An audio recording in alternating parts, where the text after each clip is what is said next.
Bonjour à tous, bienvenue dans Security Books sur Radio Sécurité. C'est votre émission littéraire sur les ouvrages de la sécurité privée et publique. Aujourd'hui, nous allons parler espionnage. Vous avez sans doute vu l'excellente série Le Bureau des légendes. Eh bien, c'est l'un des ex-employés de ce bureau que je reçois, Olivier Mas, alias Beryl 614. Bonjour Olivier. Bonjour. Merci d'être avec nous sur Radio Sécurité. Vous avez été d'abord officier des forces spéciales, puis 3 ans à la DGSE, au service des légendes au début des années 2000, et envoyé aux 4 coins du monde avec une légende, une nouvelle identité et personnalité d'ailleurs. Et vous venez nous présenter cet excellent livre « J'étais un autre et vous ne le saviez pas ». C'est aux éditions de l'Observatoire. Ce livre qui est également sous-titré « Montage et démontage d'une légende ». Le but, c'est de nous faire découvrir comment se crée et disparaît une identité fictive d'un espion.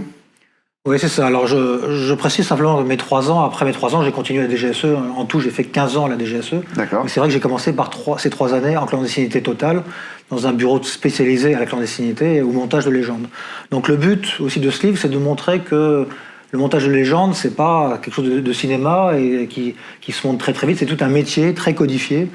Et ce qui m'a intéressé de voir et de réaliser à travers ce livre, c'est de constater que ces techniques, elles sont un peu les mêmes qu'on se trouve de l'autre côté du rideau de fer quand on était ex-agent du KGB, ou plus tard, plus loin de nous, plus en avant. La Résistance. La Résistance, c'était les mêmes techniques. Et puis un officier des douanes américaines ou un agent du Mossad, tout ça. Et quand j'ai lu leurs témoignages et leurs expériences et leurs craintes, ce qui se passait un petit peu dans leur tête, je me suis retrouvé. Je me suis dit, mais j'ai vécu les mêmes choses. Et donc, je me disais, tiens, là, il y a peut-être un sujet. Parce qu'effectivement, vous êtes appuyé sur, bien évidemment, votre expérience, mais aussi 5 vraies histoires de légendes qui ont marqué l'histoire de l'espionnage dans le monde entier. Vous le disiez, un espion du Mossad, un agent américain du service des douanes, 2 agents de la Résistance et un espion russe. Pour rentrer dans le vif du sujet de vous, de votre vécu, quelle est la formation? Vous dites tout de suite, vous partez comme 3 ans comme agent sur le terrain. Quelle est la formation qu'on reçoit? Je crois qu'il y a d'abord une formation de 6 mois à la DGSE pour un officier classique, mais ensuite il y a quand même d'autres stages, d'autres formations pour devenir officier clandestin. Oui, c'est ça. Et donc déjà, c'est un petit service qui choisit ses membres un petit peu. On est un petit peu choisi. Donc du coup, c'est un petit peu le risque d'avoir des gens qui ont tous un peu le même profil. Et donc on est tous des indépendants, des autonomes, des gens des merdes, des gens, on nous balance n'importe où dans n'importe quel coin du monde, on va arriver à retomber sur nos pattes et à s'organiser, à trouver un téléphone, de l'argent, etc. Donc donc la sélection est importante. Et une fois qu'on a été choisi, on va passer sous les fourches codines d'une sélection qui est assez dure, enfin, avec des mises en situation réelles, des choses qu'on a vues au cinéma par ailleurs, dire tiens, Olivier, tu vas ouvrir la porte, la fenêtre ici que tu vois au 3e étage, tu rentres chez les gens et tu apparais à la fenêtre. Donc il faut travailler ce qu'on appelle un prétexte de présence. Voilà. Il faut apprendre à mentir, il faut apprendre à avoir prévu son mensonge. Donc tout ça, il y a cette formation longue. Théorique et pratique. Théorique et pratique, et toujours très pratique, parce que voilà, il faut se confronter à la réalité, prendre confiance en soi quand on a constaté qu'on arrivait à embobiner les gens assez facilement, parce que bon, dans la vraie vie, on n'est pas forcément habitué à mentir et à présenter des choses fausses. Donc là, on voit que quand on a bien préparé son mensonge, il passe comme une lettre à la poste. Et puis ensuite, il y a le montage en lui-même de la légende. Avant de partir à l'étranger, il faut la connaître sur le bout des doigts. On va y venir. Ouais, on va y venir. Je voulais juste savoir, vous avez, j'imagine, aussi des entraînements physiques. Mais pas tellement. Pas tant que ça ? Non, il n'y a pas besoin. C'est un métier essentiellement intellectuel. Alors il faut être en bonne santé, il ne faut pas faire du diabète, il ne faut pas être en surpoids, parce c'est exigeant intellectuellement, donc c'est fatigant. Donc il faut être en bonne santé. D'accord, parce qu'on a tous en tête bien évidemment l'image de James Bond. On est très très loin de ça. Est-ce que ça a déjà existé d'ailleurs, ce type d'agent ? Peut-être un James Bond, on pourrait le voir, c'est quelque chose d'iconoclaste, qui serait un mélange de plusieurs personnes. Donc ça serait plutôt quelqu'un dans le service action. C'est dans les années 50 peut-être. Dans les années 50, ou alors peut-être un chef de poste de la DGSE particulièrement volubile ou virevoltant, pourquoi pas. Voilà. Non, nous c'est quand même beaucoup plus sérieux, codifié. Donc James Bond, bof. Alors il faut se créer une légende.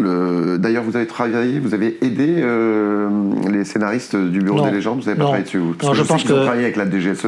Oui, mais la DGSE officielle, et je pense que donc officiellement, la DGSE demandait à Éric Rochant de fermer la porte à des anciens ou des gens de la DGSE actuelle pour... Voilà. D'accord, pour causer. Donc non. Alors, pour créer cette légende, déjà, comment on détermine son nouveau nom à partir du moment où, justement, c'est pas une usurpation d'identité, parce que ça peut être une usurpation d'identité, mais ça peut être la création d'un véritable nouveau nom. Oui, donc oui, ce que vous dites, l'usurpation d'identité, c'est intéressant parce qu'avant de choisir son nom, on fait quelques propositions. C'est soi-même, c'est l'agent qui choisit son nom, parce qu'il va falloir qu'il soit à l'aise dans ce nom-là. Et ensuite, on fait bien attention que le nom ne soit pas affiché déjà comme étant un ancien bandit, un ancien trafiquant ou quelqu'un qui a des choses à se reprocher. Il faut que ça soit lisse, que ça passe. Quand on tape le nom dans la machine, rien ne ressort. Donc on fait plusieurs propositions et puis il y a un nom qui sort en disant celui-là tu peux le prendre, il est clean, personne de crapuleux de l'a porté avant toi, donc go pour celui-là. On peut s'aider éventuellement en gardant son propre prénom, voire ses initiales, hein, c'est ça? Oui, alors c'est ce qu'on fait parfois, moi c'est ce que je déconseille, pour l'avoir vécu personnellement, lors d'une mission quand j'étais au 1er PMA, donc les forces spéciales à Bayonne, j'avais fait une mission sous fausse identité et j'avais pris le réflexe qu'on m'avait conseillé de prendre mon vrai prénom. Et du coup, une fois, en pleine mission, j'ai répondu au téléphone avec mon vrai prénom et pof, on est tellement entraîné de toute sa vie à sortir son prénom et son nom qu'en général, parfois, à un moment, pof, un lapsus et c'est le vrai nom qui sort. Donc du coup, moi, je préfère et je conseillerais aux agents clandestins et aux futurs agents clandestins de choisir un prénom complètement différent. Parce que ça vous aide à vous ancrer dans votre rôle. On vous appelle, tiens, Olivier ou un autre, enfin donc Patrick. Ah, voilà, il parle à l'autre, au personnage. Voilà, je suis Patrick, c'est l'autre. C'est mieux. Et alors, faut cloisonner. Il faut cloisonner. Et à ça, donc, se rajouter une légende, une histoire, se créer une histoire. Et ça se fait sur combien de temps? Comment on procède? Oui, c'est une bonne légende, ça met un an pour être monté. Oui. Et puis, il y a certains services, les Russes, ils vont encore plus loin, 10 ans avant d'être un peu efficaces. Parce que, voilà, ça s'apprend pas par cœur dans une enveloppe, on vous donne sur une chambre d'hôtel, tu as une demi-heure pour apprendre ta légende, et tu jettes ça dans les toilettes du WC, ça sera une légende qui va pas tenir 30 secondes, très longtemps. Si jamais on intéresse les services locaux qui nous disent « Ouh, là, on a un doute sur lui », et qui viennent nous interroger. Ils ne sont pas encore sûrs qu'on est un espion, ils veulent lever le doute. Et là, il faut voir sa légende vraiment connue sur le bout des ongles. Et en plus, à partir de quoi, cette légende? À partir de pas grand-chose. Alors, à partir d'un nom, à partir de faux papier, et ensuite d'un local de contact, ce qu'on appelle, ou d'un local de couverture, qui est votre maison. Et à partir de là, vous créez, quand vous avez ces trois-là, vous pouvez ouvrir un compte en banque. Vous pouvez. Il faut s'imaginer une vie aussi personnelle, des hobbies, des sports, des passions. C'est ça, tout ça, et puis essayer pendant cette année de construction de sa légende de développer des fausses amitiés ou des vraies fausses amitiés, des gens qui ne nous connaissent que sous notre légende. C'est ça. Et donc des gens qui, si jamais on est pris à un moment, on pourra dire, appelez Jean-Luc Dupneux, il vous dira qu'il me connaît parfaitement sous ce nom-là. Bien sûr. Voilà. Et sous cette activité. Et donc ça prend du temps. Alors donc, finalement, le socle de ce métier, c'est mentir. Et vous le disiez tout à l'heure, c'est pas toujours évident. Donc comment on apprend à mentir? C'est ça, par des exercices réguliers, réels. Vous êtes testé à la DGSE pour essayer d'être mis en défaut? Oui, on avait un exercice, par exemple, qui était suivi avec une professeure, une psychologue. Et on devait, par exemple, à un moment téléphoner à un chef d'entreprise il fallait qu'on obtienne les numéros de téléphone, tous les détails de son entreprise. Donc on invente un jeu, on invente un scénario et on téléphone et puis on voit que les portes s'ouvrent et puis chaque élève, officier a une idée différente. Je suis luthier, alors je téléphone à un luthier et là je vais accompagner le président à un déplacement au Maroc et donc on voudrait amener des artisans. Enfin, il y a plein de gens qui ont des idées toujours très originales et donc ce genre de petits exercices, on les multiplie et ça aide et ça facilite les choses. C'est assez proche du métier de comédien, non? Oui, il y a beaucoup de choses qui sont proches de... Ouais, je me sens assez proche d'un acteur parfois. Le fait de faire du théâtre en parallèle, ça peut aider? Pourquoi pas? Ça peut pas nuire. Moi, j'en ai pas fait. On n'a pas forcément le temps en plus. On est très occupé, mais ça peut pas nuire. Justement, apprendre à mentir, ça doit être difficile aussi parce qu'on ment assez proche, finalement, je pense qu'on ne révèle rien de sa vraie vie professionnelle, de sa vie d'espion. Oui, alors je pense que moi j'ai choisi de jamais mentir à mes proches. Simplement, je leur dis, je peux pas vous le dire, je dis pas. D'accord. Voilà. Je travaille à la DGSE. Je travaille à la DGSE, on va pas le mais on reste cacher, on va pas flou faire le sur true service. lies ou D'accord. on deviendrait complètement schizophrénique et c'est pas sain, c'est pas stable dans la durée, On est d'accord. c'est pas souhaitable. Donc du coup, simplement on dit voilà, je peux pas te répondre. Ne t'amuse pas à poser plein de questions parce que tu as envie de savoir, tu es curieux et si on se laisse aller un petit peu dans cette discussion-là, on n'en finit pas et on raconte trop. J'imagine Donc, du coup, qu'ils on n'en s'en sont parle pas. doutés quand même, au bout d'un moment. Que vous étiez OK à la DGSE, mais probablement vous voyagiez beaucoup, Oui, vous disparaissiez oui, quelque mais temps. L'émission dure combien de temps en général? Plusieurs mois. Ah oui. Ouais. Donc oui. Vous étiez marié à l'époque? J'étais marié, ouais. C'est facile de vivre justement? J'ai divorcé après mes années de clandestinité. D'accord. C'était pas forcément lié, mais, non, mais ça, peut-être ça un ne peu. joue pas en tout cas. Ouais. Vous dites dans ce livre que je vous recommande, ils ont tendance à mettre de l'aventure là où il n'y a que de l'ennui, de la fantaisie là où il y a du sérieux, de l'argent et du sexe là où il y a du service, des moyens limités et du sacrifice. Vous parlez des journalistes, vous parlez du cinéma, vous parlez de la télé. Et donc on est très loin de cette image qu'on nous renvoie. On est beaucoup plus proche dans le bureau des légendes. C'est pas effectivement le professionnel de Belmondo ou effectivement le magnifique, c'est très très loin de ça. Oui, c'est ça. Ce sont des discussions, souvent du renseignement. Si on discute, c'est deux personnes qui discutent ensemble, avec un autre qui pense en double, qui note dans sa tête et qui ensuite le soir il écrit tout ce qu'il a entendu, et puis il fait des notes, il envoie un rapport. Ça, c'est le quotidien de l'agent de renseignement, qu'il soit clandestin ou classique dans les ambassades. Donc si on filme ça donne pas grand-chose. C'est pas très intéressant. C'est pas très sexy. Ouais. Alors après, et puis il y a beaucoup de phases d'attente, d'ennui parfois. Donc tout ça n'est pas très cinématographique. Alors évidemment, il y a parfois des moments de pic d'adrénaline, heureusement d'ailleurs, parce qu'on est là aussi pour ça. Ouais. Donc ça existe, mais c'est pas que ça, et ça représente 5% du temps d'un espion. Et ces pics d'adrénaline, c'est quoi par exemple? Par exemple, le passage de frontière avec son faux papier, avec des liasses de billets tout cachés sous la chemise. D'accord. C'est pas forcément très, très serein. Des contacts, oui, quand on arrive dans le désert avec des gens dont on sait qu'ils sont proches de groupes terroristes, on n'est pas forcément très serein, on est isolé, on est tout seul. S'il nous arrive un problème, il n'y a que nous qui pouvons le régler. Bon, après, on sait que peut-être au bout de 6 mois, l'État, notre service, va tout faire pour nous récupérer si c'est possible, si il est encore temps. Mais sinon, voilà, on est seul et isolé, donc les problèmes, c'est à nous de les régler. Est-ce que au fil du temps, les profils ont évolué pour devenir espion à la DGSE, enfin en tout cas agent d'action? Ça s'est professionnalisé par rapport à... Ça a gagné en qualité intellectuelle, les concours. On tape sur des concours qui sont de plus en plus sélectifs. Donc des civils qui y rentrent sont d'un très bon niveau académique. Les Donc militaires, ce sont des tests quoi c'est un concours de la fonction publique, un peu type ENA, ouais. ou type affaires étrangères. D'accord. Donc c'est de la culture générale et c'est des synthèses, c'est un grand jury. Ouais, d'accord. Donc je pense que le niveau intellectuel des agents, des officiers traitants a bien monté. Et puis on a aussi toute la partie technique avec des ingénieurs de très haut niveau. Et est-ce que les espionnes existent? Est-ce qu'elles sont en nombre important? Oui, de plus en plus. Je me souviens d'une réunion au début de ma carrière avec des services britanniques. MI6, ils étaient 10, ils devaient avoir 5 femmes, 5 hommes ou 6, et nous on était 10 hommes.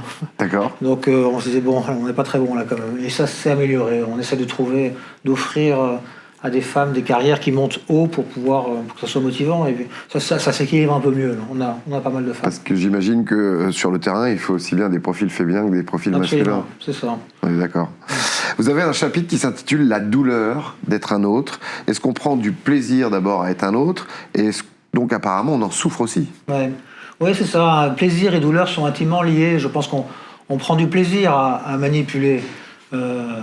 Curieusement, à mentir, on dit tiens, ça marche, j'y suis arrivé. Donc ça c'est une satisfaction.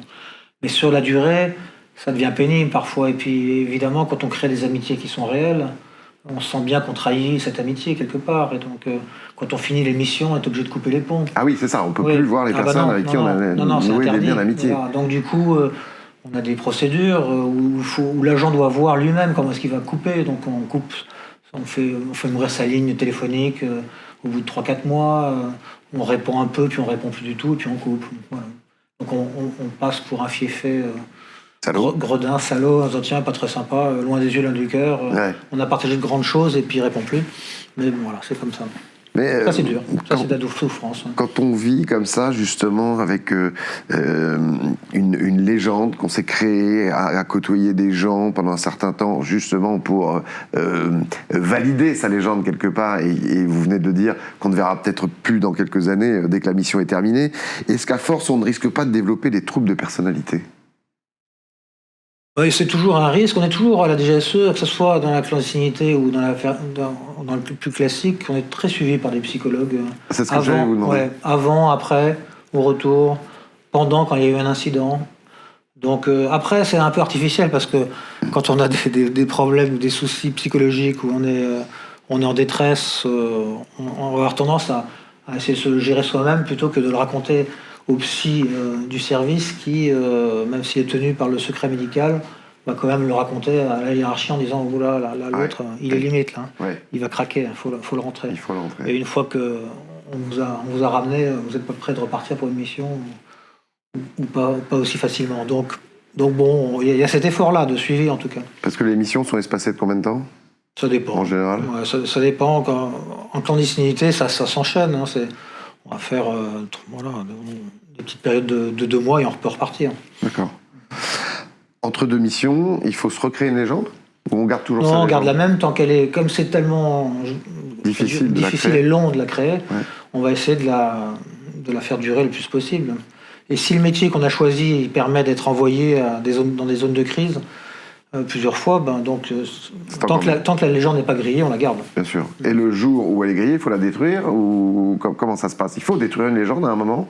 Non, mais on la fait mourir tout simplement. Comme à la fin d'une mission, même quand la mission s'est bien passée, et quand elle se passe mal, tout est coupé. C'est-à-dire que l'appartement, on ne le loue plus, il est fermé, les comptes en banque sont fermés, les téléphones sont fermés, et puis hop, ça se dégonfle comme un château de cartes, il n'y a plus rien. Vous citez le général de Gaulle qui affirmait au colonel Rémy, qui était un fameux résistant, et qui lui disait, à chaque fois que le colonel Rémy voulait repartir en mission, il disait « je repars en mission ». Et le général lui disait « on se fait toujours pincer dans ce métier ». Est-ce que c'est vrai ou est-ce que ça... C'était pas très sympa du général pour le type qui allait partir en mission justement, qui s'est pas fait pincer d'ailleurs. Mais c'est vrai que je pense que sur le long terme, souvent on se fait pincer. Quand on en fait trop longtemps, on finit par faire la petite erreur. Et les grands espions du Mossad, Cohen, Levy et Wolfgang Lotz, donc il y en a un qui était pendu, l'autre arrêté en prison pendant 10 ans. Très bonne série sur Netflix d'ailleurs, sur cet espion du Mossad, avec Sacha Baron Cohen, que je vous recommande. Et effectivement, il finit pendu. Et vous avez eu peur à des moments où il y a eu ce risque parce qu'on imagine pouvoir se faire liquider. Non, moi ça s'est toujours bien passé. Je me suis pas senti. J'avais des gens autour de moi qui avaient des doutes, mais je suis arrivé à un moment à les faire basculer, à retrouver leur confiance. Et donc du coup, ça ne bavait pas trop. J'ai l'impression que j'étais sous contrôle et que ça s'est.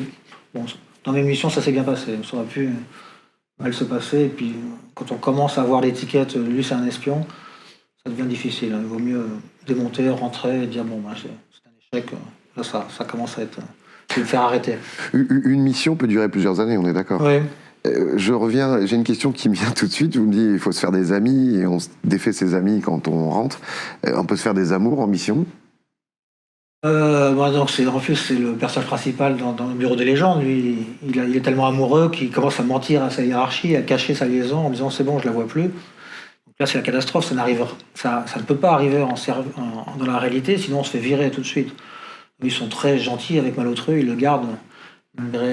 J'ai un camarade qui a eu ça, qui est en mission sous une fausse légende. Il est tombé amoureux, il était célibataire, il a ramené sa femme en France sans le dire au service. Il a fini par le savoir et il a été viré tout de suite, évidemment. D'accord. Mais c'était une vraie histoire d'amour. C'est pas une histoire de contre-espionnage où il est recruté. Donc il trahissait pas, mais il n'avait pas respecté les règles, donc il n'avait plus qu'à partir, évidemment. Effectivement. Pour revenir sur ce que disait le général de Gaulle, on se fait toujours pincer dans ce métier. J'imagine il y a encore plus de risques aujourd'hui avec les nouvelles technologies. Oui, c'est de plus en plus compliqué. Hein. On peut très bien imaginer un service de contre-espionnage adversaire qui fait quelques recherches et puis qui va dire tiens, la photo sur ce passeport-là, et cette photo Facebook qu'on a retrouvée il y a 10 ans, là, mais il y a 2 noms différents. Là. Expliquez-moi, là, il y a un problème. Alors là, c'est difficile de répondre à ça. Si on se fait piéger là-dessus parce qu'on a... Si précédemment on était beaucoup sur Facebook, Ouais. etc., etc. Ça, c'est pas bon. C'est pas bon. Donc il faut... Parce que la DGSE a les moyens de détruire... non, personne. Non, personne. Personne n'a les moyens de le D'accord, faire. même la DGSE, pour vous dire. C'est ça. Une fois que vous êtes inscrit, on retrouvera toujours. D'accord. C'est terrible. Oui, alors à ce moment-là, il faut, pour déjouer les pièges des nouvelles technologies et des réseaux sociaux, finalement, il faut les anticiper en créant sa légende sur les réseaux aussi. Oui, c'est ça. Ça peut exister, quelqu'un qui va expliquer qu'il n'est jamais sur les réseaux sociaux parce qu'il est contre, que c'est du flicage, pourquoi pas. Mais si tous les espions font cette posture-là, on va se dire, tiens, tous ceux qui ne sont pas sur Facebook, qui n'ont pas de réseaux sociaux, ils sont un peu louches quand même. Ouais. Donc je pense qu'il est plus sain de prévoir, d'avoir des réseaux sociaux, mais il faut les prévoir bien en amont, quoi. Donc quand on crée sa légende, 1 an, on va se créer un vrai profil avec des vrais contacts, des vrais faux contacts. Est-ce que vous pouvez nous dire, sur News Sécurité, quelle était votre mission la plus périlleuse? Vous pouvez en parler ou c'est secret défense? Oui, enfin c'était... Disons que la plus périlleuse, est-ce que j'étais pas forcément menacé physiquement, mais la plus difficile, parce que j'étais dans un pays, mais je ne vais pas vous dire exactement quel pays, c'était en Asie centrale. On travaillait avec un pays compliqué, avec un contre-espionnage très dur. On avait pour mission de rechercher le renseignement là où il voulait surtout pas qu'on aille le chercher. Et donc ensuite il l'a découvert, donc on s'en est pris plein la gueule. Et donc on s'est fait violenter, voiture bélier, arrestation, expulsion. Donc voilà, c'était compliqué ça. Hein. C'est compliqué. Voilà, c'est compliqué à gérer. Et votre plus grande réussite? Les plus grandes réussites, c'est les bilans quoi. Ouais. Ouais, à chaque fois que je suis passé. Mission réussie finalement. Ouais, c'est ça. C'est pas une réussite en particulier, mais c'est je pense à chaque fois j'ai rempli ma mission et je pense que lors de mon passage, mon dossier a progressé, mon secteur a progressé, mon poste a progressé. Quelle est votre vie aujourd'hui, Olivier Mas, alias Beryl 614? Beryl 614, c'était quoi, un de vos surnoms, un de vos noms de... Non, c'est un nom que j'ai inventé créé. pour la chaîne YouTube Talks with a Spy. D'accord. Et mais qui est un hommage à mon instructeur qui avait désigné ces personnages et des exercices avec des noms comme ça, un nom de code et un chiffre. Et un chiffre. Donc j'ai repris ça. Donc votre vie aujourd'hui? Donc ma vie aujourd'hui, je suis pensionnaire de l'État parce que j'ai fait 28 ans de service, donc j'ai une pension. Donc maintenant je cherche j'ai complément simplement. Donc j'ai mes livres, là j'en ai écrit un deuxième, j'aimerais écrire un troisième, un roman. Maintenant j'aimerais écrire un roman d'espionnage. D'accord. Et soyons fous qu'il soit transposable à la télévision, au cinéma. Ouais. Et devenir scénariste associé ou quelque chose comme ça. Et puis ensuite je fais des conférences sur le renseignement. Parce que c'est une matière qui m'a toujours passionné. Je suis content de pouvoir être toujours au contact de cette matière, même si je ne suis plus en activité.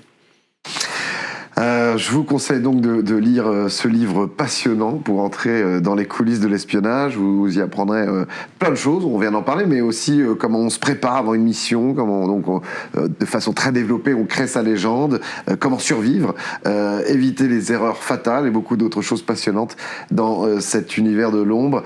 C'est aux éditions de l'Observatoire, ça vaut 19 €, ça vaut vraiment le coup, on passe un super moment. Merci beaucoup Olivier Mas. Merci à vous. Merci à Benjamin Souhaité, Soin Squill et à toute la Dream Team Agora. On se retrouve très vite. En attendant, prenez soin de vous. Ciao.